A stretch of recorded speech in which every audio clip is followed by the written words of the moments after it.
Assalamualaikum warahmatullahi wabarakatuh. Jumpa lagi di channel Abi Ismail. Kali ini ada handphone Poco ya, atau Poco ya. Dan ini dia ketika dinyalakan itu dia langsung mati ya. Jadi ketika dinyalakan dia itu langsung mati, sedangkan posisi baterai lumayan untuk menyalakan sebuah ponsel yang normal ya. Kita coba nyalakan dulu, apakah benar? Dan ini ketika dinyalakan dia muncul indikator pengisian baterai. Tandanya baterainya dia ngedrop ya.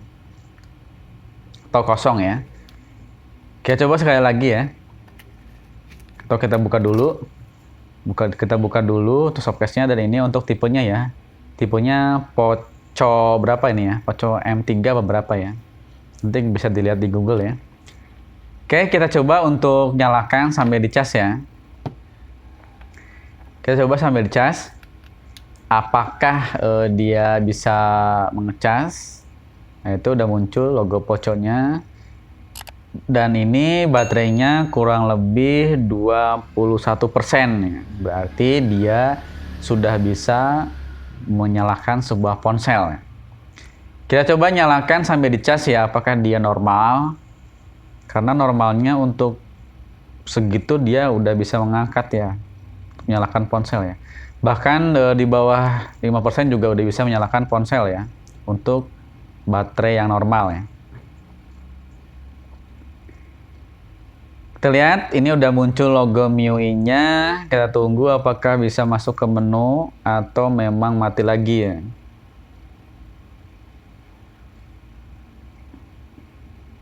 Oke, ini udah sampai ke menu dan di pin. Kita coba lepas ya. Kita coba lepas untuk chargernya. Kita lihat beberapa saat apakah handphone ini normal atau mati lagi ya. Kita tunggu. Nah, itu mati, dan ketika dinyalakan tombol on off-nya ternyata dia restart ya. Restart dan dia nyala lagi, terus itu restart lagi dan muncul logo baterai. Jadi intinya dia mau nyala tapi baterainya ngedrop ya. Sedangkan tadi baterai posisinya kurang lebih 21% ya. Oke, kita langsung eksekusi saja. Kita buka untuk SIM tray-nya menggunakan SIM injector atau jarum pentul ya. Silahkan. Kita amankan untuk SIM tray-nya dan SIM-nya. Lalu kita coba menggunakan alat ini ya untuk membukanya.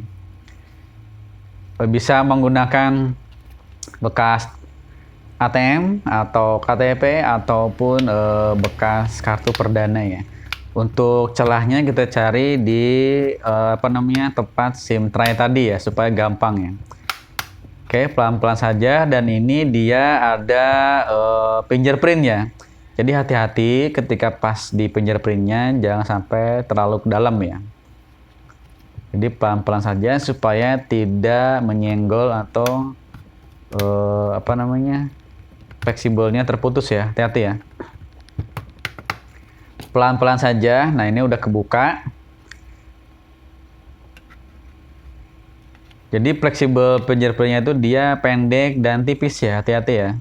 Nah, itu jangan sampai kesenggol, karena kalau kesenggol putus lumayan ya gantinya ya. Apalagi ini yang ori ya. Kita buka dulu untuk penutup mesinnya, kita lepas baut-bautnya, dan jangan lupa siapkan magnet atau tempat yang aman supaya bautnya tidak hilang atau tidak kecer ya.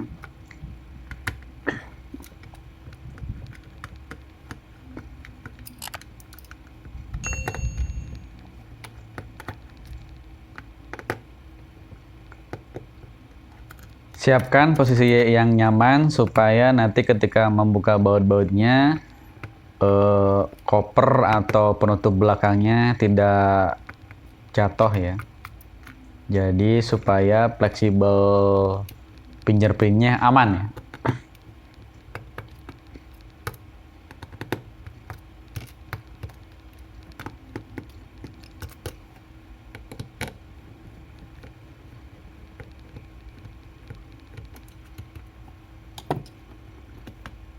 Oke, kita buka, kita simpan dulu baut-baut serta penutup mesinnya. Lalu kita lepas dulu untuk fleksibel baterainya. Baru kita lepas untuk fleksibel fingerprintnya. Jadi yang didahulukan fleksibel baterainya ya, supaya aman ya, tidak terjadi konsleting. Oke, sekarang kita fokus ke baterai ya, karena kita akan membuka protektor baterainya ya. Karena di dalam baterai itu, baterai tanam atau baterai yang biasa itu, yang bisa dilepas, semuanya ada protektor baterai ya. Jadi fungsinya untuk mengamankan baterai. Kita lepas, jadi kalau memang bisa dilepas baterainya, silahkan dilepas saja supaya memudahkan nanti ketika penyolderan ya. Ini karena baterainya masih ori dan belum bisa dilepas ya. Saya tadi coba lepas agak sulit ya. Ini dia menggunakan lem adhesif ya, agak tebal ya, agak sulit. Kita bersihkan dulu untuk penutupnya, pelan-pelan saja, hati-hati, jangan sampai menyenggol atau menusuk fleksibel itu ya, fleksibel LCD ya. Hati-hati ya. Oke, kita buka dan untuk penampakannya seperti ini. Nah, ini bentuknya kotak ya. Kita cari bentuk yang kotak, ini dia namanya fuse ya. Bentuk kotak seperti ini, cari ya. Tiap baterai beda-beda, bisa di kanan atau kiri ya. Biasanya dia dekat dengan kutub baterai. Bentuknya hitam dan ini dia di tengahnya itu seperti tulisan ya. Jadi jangan salah ya. Jadi kalau bentuknya tidak hitam begini, jangan dilepas ya. Kemungkinan di kapasitor ya, jadi jangan dilepas ya. Hati-hati. Kalau tidak ada seperti ininya, tidak ada fuse-nya, mendingan ganti baterai saja ya. Karena trik ini khusus untuk baterai yang ada fuse-nya ya, karena ada dua ya, ada yang menggunakan fuse dan ada yang tidak menggunakan fuse ya. Atau mungkin pakai komponen lain ya, saya kurang tahu ya, belum nyoba. Oke, kita siapkan solder yang panas, terus siapkan juga timahnya dan siapkan pula untuk kawat jumpernya, karena kita akan coba membypass atau menjumper fuse ini ya, dari kaki satu ke kaki yang lainnya ya. Kita kasih timah dulu supaya gampang ditempelkan di soldernya. Ini posisinya agak sulit ya karena baterainya tidak dilepas ya.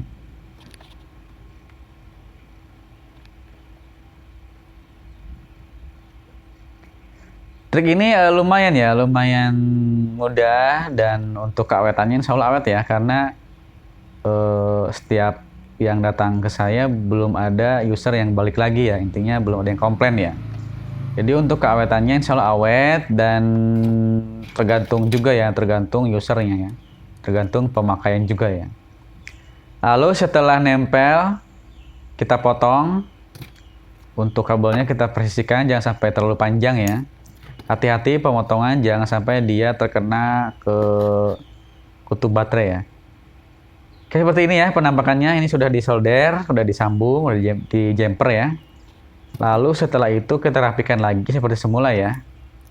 Rapikan lagi seperti semula, jangan sampai ada yang konsleting ya antara protektor dan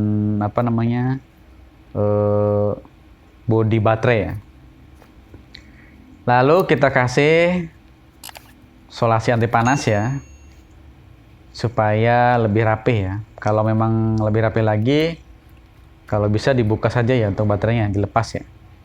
Ini berhubung sulit, jadi ditempelkan seperti ini aja ya, udah cukup ya. Kita potong secukupnya.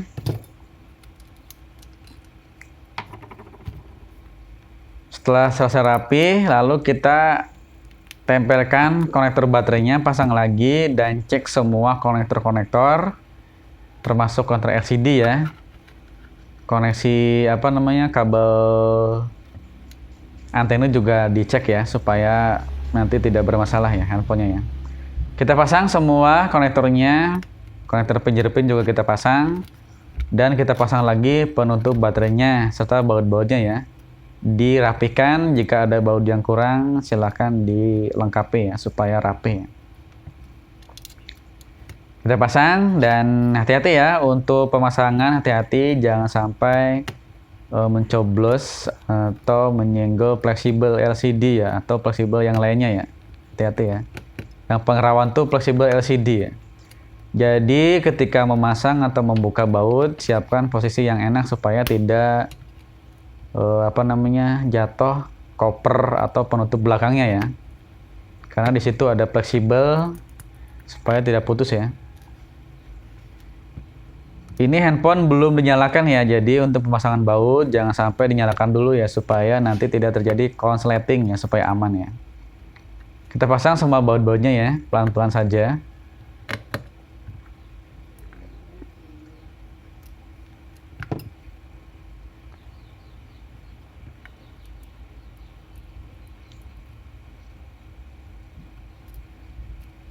Sebenarnya kalau mau ganti baterai bisa ya, cuma ini stoknya nggak ada dan yang punya juga ingin supaya baterai orinya masih dipakai ya. Oke, yang baru gabung silahkan jangan lupa untuk like dan subscribe channel Abu Ismail. Nyalakan juga tombol loncengnya supaya dapat updatean dari channel Abu Ismail. Kita lanjut pasang baut-bautnya, ini belum selesai ya.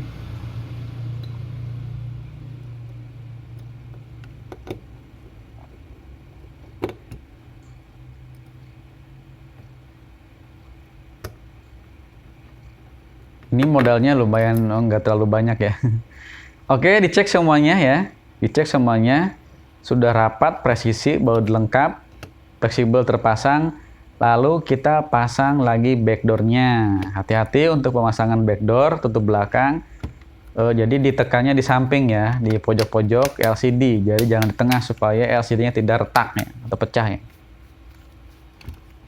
Oke. Lalu kita pasang untuk SIM tray-nya dan SIM-nya. Kita coba pasang. Lalu kita nyalakan handphonenya tanpa dicas ya. Ini tanpa dicas ya. Kita coba cek apakah dia bisa menyala dengan normal atau dia masih mati lagi. Jadi tadi saya langsung dipasang semua ya. Nggak dicobain dulu karena biasanya permasalahan seperti ini fix di baterai yang bermasalah ya. Di fuse-nya ya. Jadi jika ada fuse silahkan di jumper fuse-nya. Tapi kalau kalian sulit nggak ada fuse-nya, jadi silahkan diganti baterai baru saja ya. Oke, ini udah bisa ke menu ya. Kita tunggu untuk beberapa saat apakah mati lagi. Dan ini kita lihat untuk bar baterainya dia masih 22%.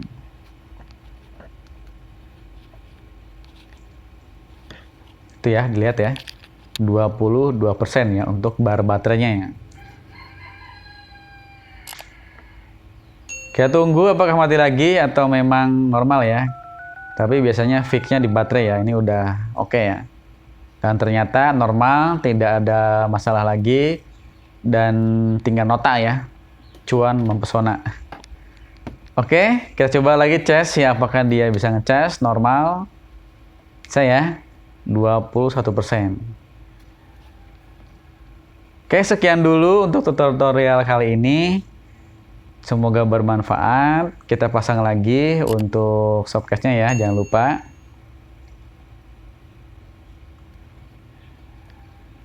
Normal ya, ini udah nggak mati lagi ya.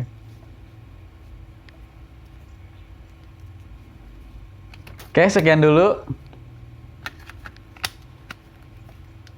Sip ya.